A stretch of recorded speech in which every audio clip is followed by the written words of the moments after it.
Mohammed's 3 steps was immigrate, increase, eliminate. Immigrate as a religious refugee, increase the number of your followers and demand political accommodation, and then eliminate the previous culture. So I was speaking in Detroit area, and afterwards had people come up and visit around the book table, and they were telling me about a lady who had a ministry to pregnant mothers. So she shows up at a Muslim house, has a little present. Well, out of a bedroom comes another pregnant Muslim mom. Out of a bedroom comes another pregnant Muslim mom. Out of a bedroom comes another pregnant Muslim mom, all pregnant by the same man. He's practicing Sharia law in his house. And then someone else says, oh yeah, Fazil bought a bunch of houses on the street, has a wife in each one. Where was this? In Detroit area. The wives go down to the welfare office and say their husband's not around. He goes and visits them, and the more kids they have, the larger the checks get. And he's living like a king at state expense, and all the kids playing in the middle of the street are his children. He's practicing Sharia law on his block.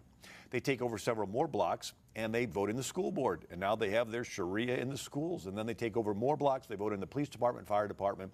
And in Hamtramck, Detroit, they vote in the majority of the city council.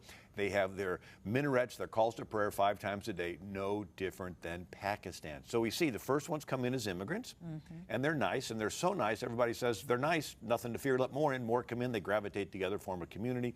Imam shows up and says, okay, you need to start getting a little more serious about this, more fundamental. Then the burqas start appearing, people say the neighborhood's changing, they move out, more Muslims move in, and then there's always that stickler that says, I refuse to move out. And that's when there's random violence from Muslim youth. And there's no witnesses, because no Muslim family dare testify against another Muslim family on behalf of some kafir infidel that's hanging in the neighborhood.